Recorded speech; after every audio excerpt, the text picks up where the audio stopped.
Hello guys, welcome back to the channel. आज हम लोग एक इशू ऑफ शेयर्स जो अपना चैप्टर है उसमें ओवर सब्सक्रिप्शन का जो टॉपिक है, जहाँ पे एक्सेस मनी को, जो एप्लीकेशन में एक्सेस मनी रिसीव होता है उसको रिफंड करने की जगह हम लोग उसको दूसरे स्टेजेस में एडजस्ट करते हैं। That is called pro rata. उसी बेसिस पे एग्जाम हम लोग आज करने वाले हैं। ये बहुत इंपॉर्टेंट एक टॉपिक है। बच्चों को अक्सर इस टॉपिक में डिस्कस मतलब प्रॉब्लम होता है, चाहे वो कोई सा भी लेवल हो, कॉलेज हो या स्कूल लेवल हो। इसीलिए ये वीडियो जो है वो सबके लिए रेलेवेंट है। हर एक बच्चा जो कि इशू ऑफ शेयर में प्रोराटा प्रॉब्लम से परेशान है, वो अगर इस वीडियो को अच्छे से देखे तो उसका सारा परेशानी दूर हो जाएगा रिगार्डिंग दिस चैप्टर। तो चलिए हम लोग स्टार्ट करते हैं, क्योंकि क्योंकि प्रोराटा है तो वीडियो ऑलरेडी थोड़ा लंबा होने वाला है। तो हम लोग कोशिश करेंगे कि एक टाइम पीरियड के अंदर इस सम्स को कवर किया जा सके विद प्रॉपर एक्सप्लेनेशन, ताकि वीडियो छोटा भी हो और आपको आसानी से समझ में भी आए। तो चलिए स्टार्ट करते हैं। सबसे पहले देखिए, ये क्वेश्चन आपके पास अवेलेबल है कि एबीसी लिमिटेड नाम का एक फर्म है। ये 5000 होगा, ठीक है। थोड़ा सा ऊपर का जो है वो थोड़ा सा कट हो चुका था, देखिए हमने ऐड कर दिया 5000। तो 5000 शेयर इशू किया गया है, 10 रुपया प्रति शेयर। प्रीमियम जो है वो है 4 रुपीज का, ठीक है। और इस प्रीमियम को स्प्लिट किया गया है 2 रुपीज ईच पे। मतलब 2 रुपीज हम लोग एप्लीकेशन में लेंगे और 2 रुपीज अलॉटमेंट में लेंगे। और फर्स्ट एंड फाइनल कॉल एक साथ है, दैट इज 4 रुपीज। तो अगर आप ध्यान से देखें तो एप्लीकेशन एक्चुअल में 3 का है, अलॉटमेंट भी 3 का है, फर्स्ट कॉल 4 का है, and that comes to rupees 10। That's it. Now these are the categories: category 1, category 2 and category 3. Okay, so let's start. Category 1, applied 500 shares. मतलब जिन लोगों ने 500 शेयर्स के लिए अप्लाई किया था, उन लोगों को हमने सीधा सीधा क्या किया, देखिए यहाँ पे लिखा हुआ है, रिजेक्ट कर दिया। मतलब मुंह पे मना कर दिया। इसका मतलब उन लोगों को हमने कोई भी शेयर अलॉट नहीं किया। ठीक है, ये जो है ये प्रोराटा टेबल बोलते हैं इसको। इसमें पहला कॉलम अप्लाइड, दूसरा अलॉटेड, फिर money received, money use, excess money, allotment और रिफंड। इन सब चीजों को हम लोग यहाँ पे मेंशन करके टेबल बनाते हैं। बहुत बहुत बच्चे हैं जो टेबल बिना ही स्टार्ट कर देते हैं। ये उनका ऑप्शन है, ये ऑप्ट कर सकते हैं वो। लेकिन हम हमेशा टेबल बना के ही चैप्टर को स्टार्ट करते हैं, ठीक है। तो चलिए, तो फर्स्ट केस में आपको दिखेगा जो कि कैटेगरी 1 है, अप्लाइड है 500, अलॉटेड है nothing. Second category, applied 500, allotted 500। Third category, remaining. Sir remaining मतलब, देखिए आपने 5000 शेयर्स, ठीक है, इशू किया था, जबकि जो सब्सक्रिप्शन रिसीव हुआ है वो 8000 के लिए हुआ है, ठीक है। तो ये 5000 जो है बेटा वो है आपका अलॉटेड, और ये 8000 जो है वो है आपका अप्लाइड। तो कैटेगरी 1 में जिन लोगों ने 500 शेयर्स के लिए अप्लाई किया था, आपने उन लोगों को रिजेक्ट कर दिया। तो आपके पास बचा 7500 एप्लीकेशन। कैटेगरी 2 में आपने 500 शेयर्स इशू किया, अलॉट किया कैटेगरी 2 में। अगर आप देखो, इसका मतलब आपके पास बचा है 4500 शेयर्स, करेक्ट। और आपका एप्लीकेशन जो 500 था कैटेगरी 2 में, वो भी 500 से रिड्यूस हो गया, तो वहां पे भी बचा है 7000। इसका मतलब ऑन द होल अगर आप देखें तो आपके पास शेयर्स बचा है 4500, और आपके पास नंबर ऑफ शेयर्स अप्लाइड अभी तक है 7000, करेक्ट। तो हम लोग क्या करेंगे, थर्ड कैटेगरी में, जैसे लिखा है ना, थर्ड कैटेगरी में क्वेश्चन में देखिए रिमेनिंग लिखा है अप्लाइड में। तो रिमेनिंग नंबर ऑफ एप्लीकेशन कितना है, 7000 है। हम लोगों ने यहाँ निकाला 8000 माइनस 500, कैटेगरी वन का, -500 कैटेगरी टू का, तो 7000 हो गया अप्लाई, और अलॉटेड में सिर्फ 4500। चलिए, ये अपना स्टोरी कुछ ऐसा दिखता है। ठीक है, अब हम लोग यहाँ से स्टार्ट करते हैं मनी रिसीव।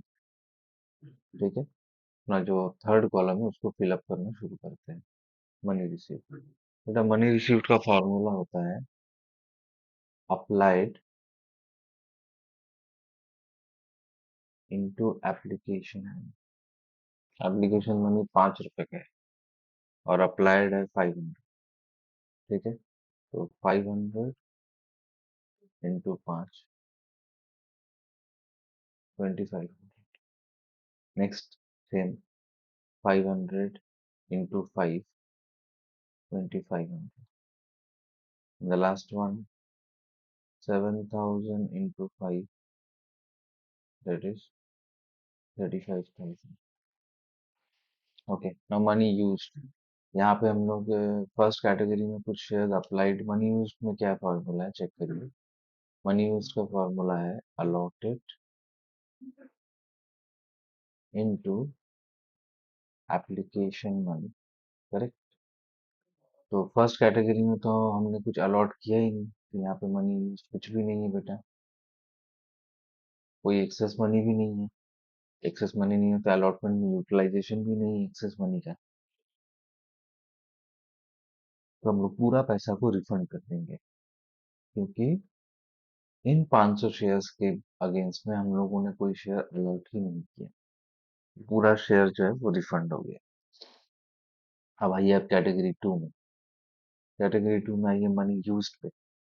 वापस से same formula, allotted that is 500 into application money that is 5 rupees including premium, तो ये निकल करके आता है 2500। अब यहाँ पे रिसीव भी 2500 है, यूज भी 2500, तो कोई एक्सेस नहीं है, कोई अलॉटमेंट नहीं, यूटिलाइजेशन नहीं, कोई रिफंड नहीं। अब आते हैं third category, money used. Third category में मनी यूज्ड होगा 4500 इंटू ₹5। ठीक है, 4500 इंटू ₹5। तो अगर आप इसको कैलकुलेट करें, 4500 इंटू ₹5 करें तो आता है 22,500। ध्यान से आप देखिए एक्सेस मनी कैसे निकलता है। आपने रिसीव किया है 35,000, जिसपे से 22,500 एक्सेस मनी यूज्ड है। तब अलॉट एप्लीकेशन में आप इतना ही यूज कर पाओगे, क्योंकि आपका नंबर ऑफ शेयर्स अलॉटेड है 4500, और जो भी मनी आपको रिसीव हुआ है वो 7000 शेयर्स के अगेंस्ट हुआ है। इसका मतलब आपको पैसा 7000 शेयर्स का मिला है, लेकिन आप अलॉट सिर्फ 4500 शेयर्स ही कर पाओगे। इन द सेंस कि आपको मिला है 35,000, आप यूज कर पाओगे ओनली 22,500। इसका मतलब जो बचा हुआ पैसा है वो बाबू हो गया आपका एक्सेस मनी, दैट इज 12,500। और ये एक्सेस मनी को हम लोग यूज करेंगे अलॉटमेंट में इंस्टेड ऑफ रिफंडिंग इट। यही प्रोराटा होता है। अगर इस एक्सेस मनी को हम तुरंत रिफंड करते, देखिए रिफंड के कॉलम में हमने लिख दिया, तो कोई प्रोराटा नहीं बनता है। प्रोराटा बनने का रीजन ही ये है कि इस एक्सेस मनी को हम लोग अभी यूज करेंगे दूसरे स्टेजेस पे। ठीक है, तो उससे पहले ये जानना पड़ेगा अलॉटमेंट का जो कैपेसिटी कितना है। हम लोग को ये पता करना पड़ेगा कि अलॉटमेंट का कैपेसिटी कितना है, मतलब अलॉटमेंट अपने अंदर कितना एक्सेस मनी अब्सॉर्ब कर सकता है। इसको पता करने का एक सिंपल सा फॉर्मूला है, allotted into allotment मनी। ठीक है बेटा, तो allotted देखिए कितना है 4500, और allotment मनी वापस से 5 रुपीज ही है। इसका मतलब 22,500, ये अलॉटमेंट का कैपेसिटी है। ठीक है, अगर आप ध्यान से देखें तो ये आपका अलॉटमेंट का कैपेसिटी है, लेकिन एक्सेस मनी तो सिर्फ 12,500 ही है। इसका मतलब क्योंकि अलॉटमेंट का कैपेसिटी है 22,500, अलॉटमेंट का कैपेसिटी है 22,500, लेकिन एक्सेस मनी सिर्फ और सिर्फ 12,500 है, तो अलॉटमेंट उसको पूरा अब्जॉर्ब कर लेगा और कुछ भी सामने से रिफंड नहीं होगा। ठीक है बेटा। अगर आप इस टेबल का आप टोटल करें, देखिए आपको यहाँ मिलेगा that you have received total application for 8,000। और देखिए ये जो 8,000 है बेटा, ये देखिए यहाँ से टैली हो रहा है। देखिए हाईलाइट करते हैं, ये देखिए यहाँ से टैली हो रहा है, तो मतलब हम लोग सही जा रहे हैं। ठीक है। ओके। नेक्स्ट, अलॉटेड जो है वो आपका हो गया 5,000। करेक्ट। ठीक है। अच्छा, मनी रिसीव्ड कितना हो गया? मनी रिसीव्ड हो गया आपका 40,000। टोटल कर लिए 2,500, 2,500 प्लस 34,000। और मनी यूज्ड हो गया 25,000। Excess money 12,500। अलॉटमेंट 12,500। और रिफंड 2,500। तो ये अपना टेबल बन गया। एक बार टेबल बन गया तो पूरा सम आराम से अपना बनता रहेगा। चलिए अब स्टार्ट करते हैं और आगे बढ़ते हैं। एक एक करके अब जर्नल पास करते हैं। चलिए सबसे पहला journal, bank account debit to equity share application. यहाँ पे कौन सा अमाउंट लिखना है? जो मनी रिसीव्ड हुआ है ना, उसी अमाउंट को लिख दीजिए। एमआर बोले तो मनी रिसीव। सर कितना है वो? तो देखिए यहाँ पे टोटल है मनी रिसीव का 40,000। चुपचाप से इस 40,000 को यहाँ लिख दीजिए। ठीक है। नेक्स्ट, अब इस एक्सेस मनी को हम लोग कैसे यूज करने वाले हैं, ये जर्नल जो है बहुत इंपॉर्टेंट है। ध्यान से देखिए। Equity share application account debit, that is 40,000। Correct. अब to equity share capital. Equity share capital में कितना यूज होने वाला है, मतलब हम लोग कितना यहाँ पे यूज कर सकते हैं, वो है 25,000। तो यहाँ आप लिखे 25,000। ठीक है बेटा। इसके बाद 25,000 पूरा नहीं आएगा, क्योंकि यहाँ पे प्रीमियम का भी मसला है। इसको हम लोग ऐसे लिखेंगे, टू सिक्योरिटी प्रीमियम। ठीक है। और इसका कैलकुलेशन थोड़ा अलग से शो करना पड़ेगा। तो कैसे शो होगा देखिए, यहाँ पे होगा 5,000 इंटू 3, और यहाँ पे होगा 5,000 इंटू 2। अगर आप ध्यान से देखें तो दोनों को ऐड करने के बाद 25,000 ही निकल करके आता है। ठीक है। तो 15,000, 10,000 टू इक्विटी शेयर अलॉटमेंट, मतलब अलॉटमेंट कितना एक्सेस मनी खाया, यूज किया, in the sense that is 12,500। देखिए ये 12,500 आ गया। और बाकी का पैसा हम लोगों ने रिजेक्ट कर दिया, तो to bank refund, that is 2,500। ठीक है। और यही एक्सेस मनी को बार बार बता रहे हैं, अगर हम पूरा रिफंड कर देते पूरा डाटा बनता ही। चलिए अब आगे बढ़ते हैं। अब एप्लीकेशन के बाद जो नेक्स्ट स्टेज है वो अपना है अलॉटमेंट। ठीक है। तो चलिए अलॉटमेंट करते हैं हम लोग। पहले ड्यू का एंट्री आएगा, equity share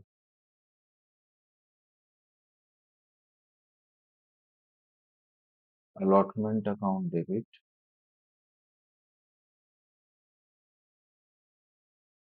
to security premium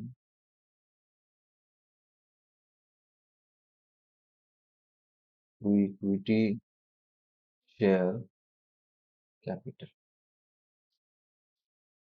चलिए अब हम लोग पूरा सम जो है वो 5,000 के साथ ही करेंगे। क्योंकि 8,000 में से जो एक्सेस था वो रिफंड हो गया और बाकी का यूटिलाइज हो चुका है। तो अब 8,000 का कोई इशू नहीं है, पूरा शेयर 5,000 मतलब अलॉटेड से ही होगा। तो 5,000 into six, okay not six, I am sorry, it's 5। Premium में 5,000 इंटू टू और शेयर कैपिटल में 5,000 into three, that comes to 25,000, followed by premium का 10,000 एंड शेयर कैपिटल का 15,000। Now as you move along, यहाँ पे क्वेश्चन में हम लोग को देखना है कि अरियर वगैरह का क्या मसला है।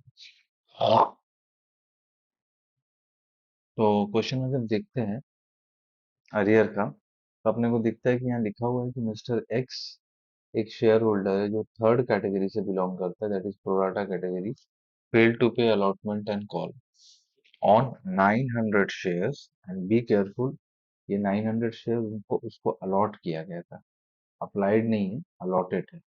और जेड जो कि कैटेगरी थ्री से है, और वो भी प्रोराटा कैटेगरी से ही है, लेकिन उसने अलॉटमेंट मिस नहीं किया, उसने कॉल मिस किया है। उसका मतलब अलॉटमेंट में सिर्फ एक ही एरियर है। और लास्ट में लिखा है the shares of mister Z and mister Z, ये गलत लिखा हुआ थोड़ा सा, ये होगा mister X and mister Z are forfeited.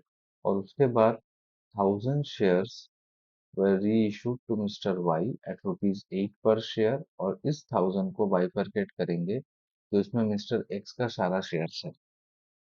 ठीक है, तो आगे जैसे जैसे बढ़ेंगे आपको समझ में आता जाएगा। तो चलिए सबसे पहला हम लोग प्रोराटा में जो सम्स हम लोग को मेन जरूरी होता है, उसका हम लोग अ, उस चीज को हम लोग आगे बढ़ाते हैं। और कैसे आगे बढ़ाएंगे, हम लोग अलॉटमेंट का एंट्री करेंगे। ठीक है,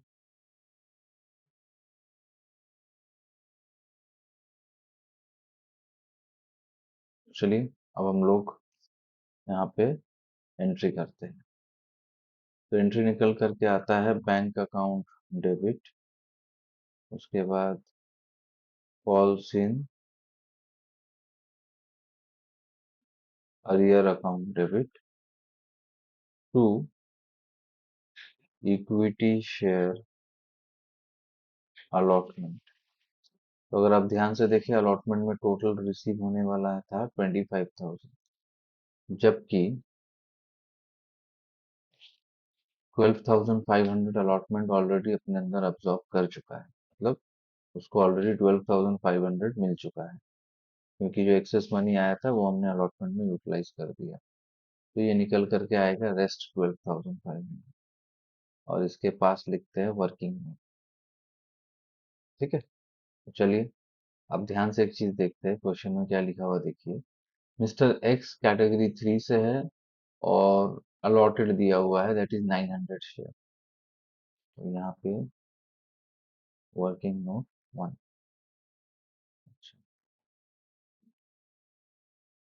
mister x was allotted 900 shares. तो अब हमको ये पता करना है कि मिस्टर एक्स ने एक्चुअली अप्लाई कितना शेयर्स के लिए किया था। और उसके लिए हम लोगों को क्या करना है बेटा, पहले ये देखना है मिस्टर एक्स किस कैटेगरी से बिलोंग करता है। तो अगर हम लोग ध्यान से देखें तो मिस्टर एक्स जो है वो प्रोराटा कैटेगरी से बिलोंग करता है, जो कि है आपका ये वाला कैटेगरी, थर्ड कैटेगरी। और थर्ड कैटेगरी में अगर आप ध्यान से देखें, जो रेशियो निकल करके आता है बेटा, वो है 70:45। I repeat, the ratio is 70:45। मतलब अगर इसको थोड़ा सा रिड्यूस कर दे तो ये निकल करके आएगा आपका 70 डिवाइड बाई 5 अगर करें तो यहाँ से 14 आएगा, और 45 डिवाइड करें तो ये अपना आ जाएगा 9। 14:9। इसका मतलब जिन लोगों ने 14 शेयर्स के लिए अप्लाई किया था, कंपनी ने सिर्फ उन लोग को 9 शेयर्स ही दिया है। मतलब अप्लाइड 14 और अलॉटेड हो गया 9। तो the ratio is, let me right it over here, 14:9। तो अब यहाँ इस क्वेश्चन में भी आपको अप्लाइड प्रोवाइड किया हुआ है, सॉरी अलॉटेड प्रोवाइड किया, आपको अप्लाइड पता करना है। तो एक छोटा सा रूल है कि प्रोराटा में हम लोग ये यूजुअली यही मान करके चलते हैं कि जो अलॉटेड नंबर ऑफ शेयर्स होता है वो छोटा होता है, और जो अप्लाइड होता है वो हमेशा जो होता है वो बड़ा होता है। तो अलॉटेड छोटा, दैट इज 900, और अप्लाइड आपको निकालना है, तो मतलब आपको छोटे से बड़े में जाना है। तो in that case, what we will do, we will multiply it with a bigger ratio, that is 14, and divide it with a smaller ratio. Similarly, अगर allotted से applied जाना होता, so it would have been 9 by 4 instead, 9 by 14 instead of 14 by 9. 14 by 9 हुआ because हम लोग allotted में हम लोग applied में जाना चाहते हैं। छोटे से बड़े में जाने के लिए बड़ा से मल्टीप्लाई, छोटा से डिवाइड, और बड़े से छोटे में आने के लिए छोटे से मल्टीप्लाई, बड़े से डिवाइड। इस तरीके से आप इस चीज को याद रख सकते हैं। ठीक है, आप पॉज करके इस चीज को वापस सुन सकते हैं, तो आपको फिर एक अच्छा क्लैरिफिकेशन होगा। बस आपको ये ध्यान रखना है कि क्वेश्चन में क्या दिया हुआ है, अप्लाइड या अलॉटेड। अब हम इसको ध्यान से सॉल्व करें तो बेटा ये निकल करके आता है 1400 शेयर्स। अब आते हैं एक्सेस शेयर्स पे।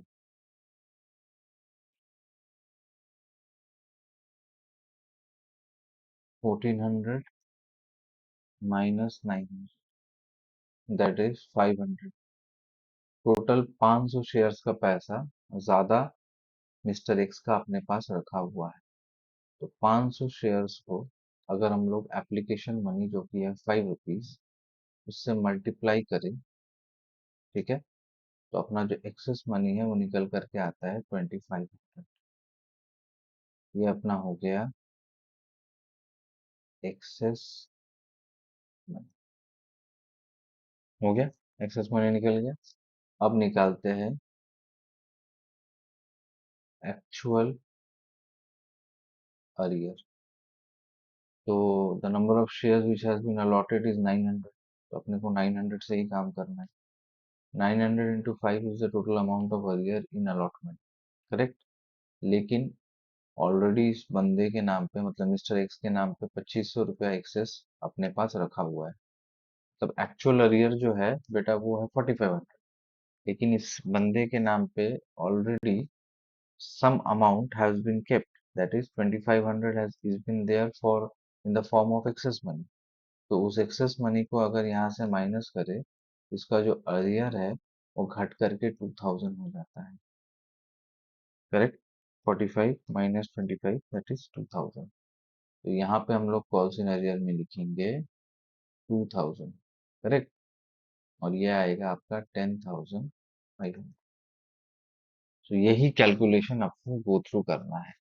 अब जो दूसरा बंदा है जो मिस्टर वाई है वो मिस किया है फर्स्ट एंड फाइनल कॉल, लेकिन उसके लिए ये कैलकुलेशन जो है वो नहीं होगा, क्योंकि वो अरियर किया है कॉल में, और कॉल एक्सेस मनी को कंज्यूम नहीं किया है।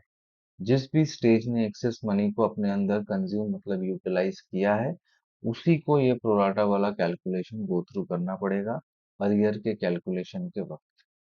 ठीक है, इसके बाद जो है वो सम अपना नॉर्मल जैसे चलता है वैसे ही चलने वाला है। ठीक है, चलिए अब आगे बढ़ते हैं हम लोग। तो आगे में अपने को क्या दिख रहा है, नेक्स्ट जो स्टेज है जो कि फाइनल स्टेज है वो दिख रहा है, that is equity share first and final call account debit to equity share capital. ठीक है, यहाँ पे कोई प्रीमियम वगैरह नहीं है, so will straight away move with 5000 shares. और कितने का है फर्स्ट कॉल, मेरे ख्याल से 4 रुपीज का होगा, first and final, yes 4 rupees. ठीक है, तो यहाँ पे अपन लिख देते हैं 4 रुपीज। 4 रुपीज, तो ये निकल करके आया 20,000। Next, bank account debit,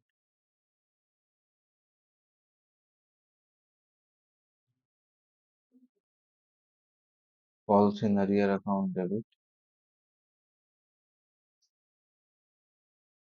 to equity share first and final call 20,000। Now call in arrear, mister x का तो 5 था। कितना शेयर एरियर है मिस्टर एक्स का? मिस्टर एक्स का जो है वो 900 शेयर है बेटा। तो देखिए, 900 शेयर तो मिस्टर एक्स का है ही। और मिस्टर वाई जो कि जिन्होंने सिर्फ कॉल मिस किया है, इसका जो शेयर्स है वो देखिए 1,500। ठीक है, 1000 यहाँ लिखते हैं, आपको दिखेगा 1,500 है, लेकिन ये अप्लाइड दिया हुआ है। और मिस्टर जेड जो है वो थर्ड कैटेगरी से बिलोंग करते हैं, जो कि एक प्रोराटा कैटेगरी है। इसका मतलब हमको 1050 से कोई मतलब नहीं है, वो अप्लाइड। हमको अलॉटेड पता करना पड़ेगा।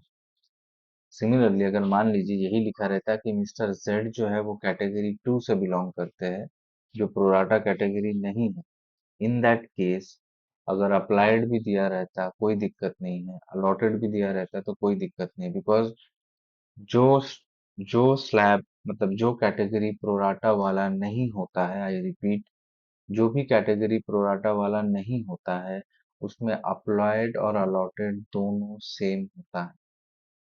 सिर्फ जिस स्टेज में, आई रिपीट, जिस स्टेज में एक्सेस मनी को यूज करने, मतलब जिस स्टेज में प्रोराटा होता है, उसी स्टेज में अप्लाइड और अलॉटेड दोनों अलग माना जाता है। तो यहाँ पे जो मिस्टर जेड है वो कैटेगरी 3 से है, I repeat, and category 3 is pro rata category. और ये पता करना इसीलिए जरूरी था क्योंकि मिस्टर जेड का नंबर ऑफ शेयर अप्लाइड दिया हुआ है, और क्योंकि मिस्टर जेड प्रोराटा कैटेगरी से है, तो इन दैट केस हम लोग को अप्लाइड का कोई जरूरत नहीं। हम लोग को ये पता करना जरूरी है कि मिस्टर जेड का नंबर ऑफ अलॉटमेंट्स कितना है, मतलब कितना शेयर उसको दिया गया, वो ज्यादा जरूरी है। अप्लाइड जरूरी नहीं है, I repeat, because mister Z belongs to pro rata category, जहाँ पे जितना मांगो उतना नहीं मिलता है। तो अगर क्वेश्चन में अप्लाइड दिया है, भले प्रोराटा का कैलकुलेशन नहीं होगा, लेकिन नंबर ऑफ शेयर्स अलॉटेड पता करना जरूरी है। कैसे पता करेंगे? वही अपना पुराना ओल्ड स्कूल कैटेगरी 3 का जो रेशियो है, और देखिए हम लोगों ने रेशियो पहले ही यहाँ निकाला है, एंड दैट इज 70:45। ठीक है, तो अप्लाइड दिया हुआ है, अपने को अलॉटेड निकालना है, तो छोटे से मल्टीप्लाई और बड़े से डिवाइड। करेक्ट।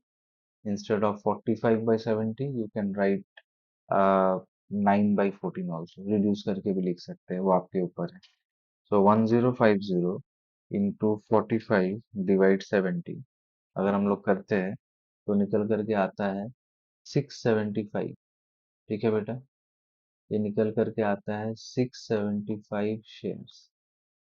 तो चलिए यहाँ पे आते हैं, तो 900 plus 675 into ₹4, that is 6,300 minus 20,000, 13,700। ये अपना हो गया फर्स्ट कॉल खत्म।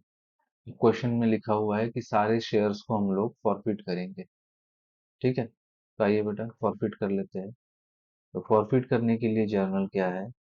इक्विटी शेयर कैपिटल को हम लोग डेबिट करेंगे। जब तक शेयर इशू होता है शेयर कैपिटल को क्रेडिट करते हैं, और जब कैंसिल होता है तो उसको हम लोग आप डेबिट करते हैं। उसके बाद security premium account debit to share forfeiture to calls in arrear. आइए, कितना शेयर है? 900 प्लस 675 इंटू 10।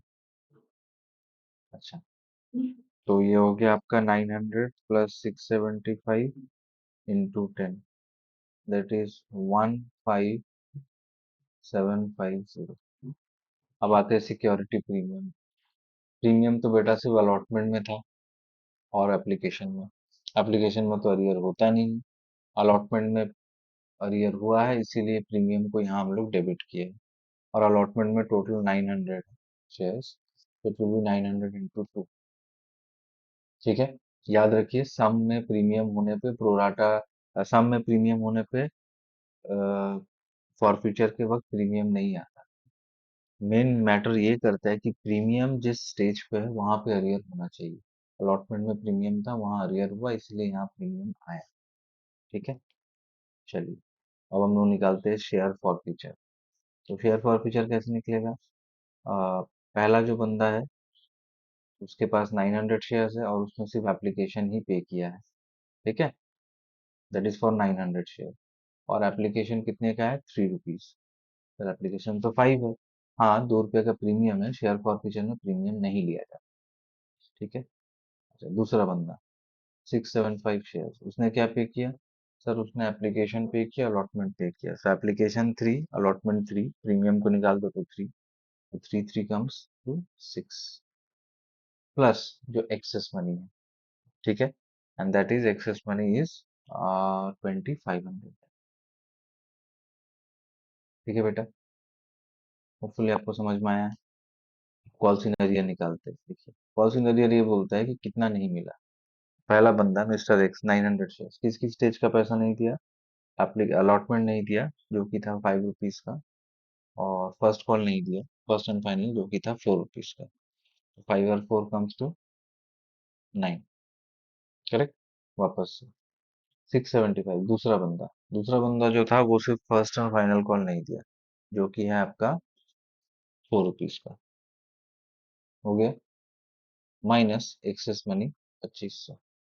फॉरफीचर में एक्सेस मनी को ऐड किया जाता है और उसी एक्सेस मनी को कॉल सिनरियर और सॉरी, हाँ, कॉल सिनरियर पे हम लोग माइनस करते हैं। ठीक है। So 900 into 3 that is 2700, 675 into 6 that is 4050, plus 2700 plus 2500 जो एक्सेस मनी है, that comes to 9250। Next 675 into 4 that is 2700, plus 8100 minus 2500। ठीक है।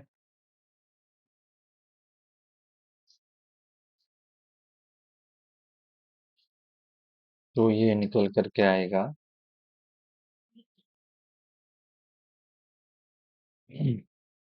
9250, और यहाँ पे निकल करके आएगा 8366। आप क्रॉस चेक करने के लिए दोनों साइड ऐड करके देख सकते हो, दोनों अगर इक्वल आया तो इसका मतलब आपका सम राइट है। ठीक है। चलिए, अब फॉरफिट भी हो गया, अब री इशू कर देते हैं जैसे क्वेश्चन में बताया गया है। क्वेश्चन को एक बार अच्छे से पढ़ लेना ना, तो वो आपको क्या होगा, एक बेनिफिट होगा। आपको बार बार घूम के जाके क्वेश्चन पढ़ने का जरूरत नहीं, हमने एक बार पढ़ लिया इसलिए याद हो गया, और फिर वहीं से लिंक करके करते जा रहे हैं। Bank account debit, share for future. क्यों आया सर शेयर फॉर फ्यूचर? क्योंकि अगर अभी हम क्वेश्चन स्क्रॉल करके आपको दिखाते हैं कि हम लोगों ने जो शेयर था excuse me, वो डिस्काउंट में इशू किया था। ये देखिए, 8 रुपीज। सर कैसे समझ में आया डिस्काउंट में? जब जो भी री इशू प्राइस है, जैसे कि यहाँ पे है 8 रुपीज, उस री इशू प्राइस को आप कॉल्ड अप वैल्यू से कंपेयर करो। आपका कॉल्ड अप है 10 रुपए, और आप री इशू कर रहे हो 8 रुपीज में, तो 2 रुपए का सीधा सा बात है प्रीमियम निकल के, सॉरी, डिस्काउंट निकल करके आता है। तो share forfeiture account debit to equity share capital, 1000 into 8, 1000 into 2, 1000 into 10, 8000, 2000, 10,000। Okay, हो गया। द लास्ट एंट्री, क्योंकि हम लोगों ने शेयर को री इशू किया है, तो अकॉर्डिंग टू द रूल अपने को पता है कि अपने को लॉस कभी नहीं हो सकता शेयर रीइश्यू में। इधर मेरा प्रॉफिट नील होगा या होगा।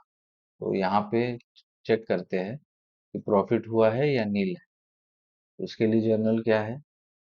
उसके लिए जर्नल है share forfeiture account debit to capital reserve. अपने पास एक फॉर्मूला है जिससे हम लोग ये कैलकुलेट करते हैं। Number of shares into share forfeiture during cancellation minus share forfeiture during reissue. Share forfeiture during cancellation minus share forfeiture during reissue. Total 1000 shares reissue हुआ है जिसमें होल ऑफ मिस्टर एक्स है। देखिए क्वेश्चन में provide किया हुआ है यहाँ पे होल ऑफ मिस्टर एक्स, मतलब मिस्टर एक्स का पूरा 900 शेयर्स है, मिस्टर वाई का सिर्फ और सिर्फ 100 शेयर्स है। ठीक है, क्योंकि टोटल तो आ,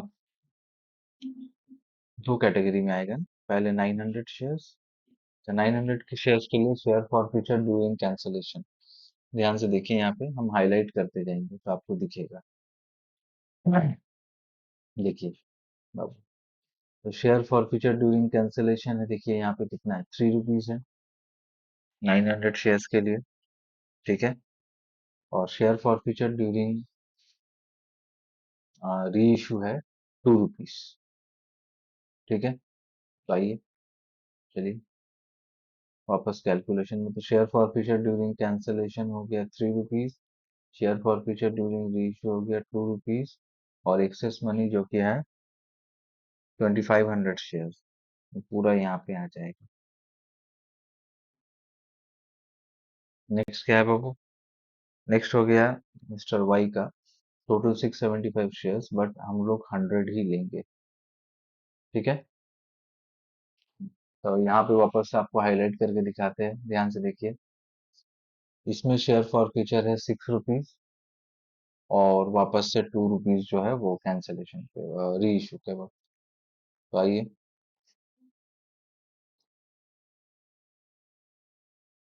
तो ये हो गया अपना share for future, that is 6 rupees, और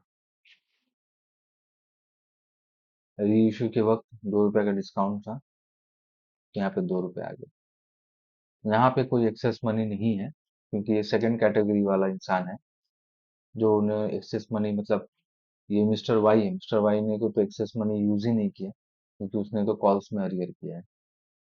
तो अब जो मल्टीप्लाई करके आएगा, that is 900 plus 2500, that is 3400, और यहाँ पे सिर्फ और सिर्फ 400, 3800। तो ये अपना 3800 निकल करके आए। सो होपफुली गाइस आप लोगों को समझ में आया होगा। हमने कोशिश किया है बेटर से बेटर एक्सप्लेनेशन के द्वारा इस टॉपिक को अच्छे से समझाया जा सके। ठीक है, तो होपफुली आपको सारी चीज़ों को अच्छे से जानकारी हो गया होगा कि टेबल कैसे बनाया जाता है, क्यों बनाया जाता है, जर्नल एंट्रीज कैसे पास किया जाता है, अरियर को कैसे कैलकुलेट करते हैं जहाँ पे एक्सेस मनी का कंजम्पशन है, etcetera etcetera. So keep on practicing, sum को आप वापस एक बार अच्छे से स्क्रीनशॉट लेके आप प्रैक्टिस कर सकते हैं, और कोई क्वेरीज कोई एरर है तो आप कमेंट बॉक्स में मुझे बता सकते हैं। Till then, thank you.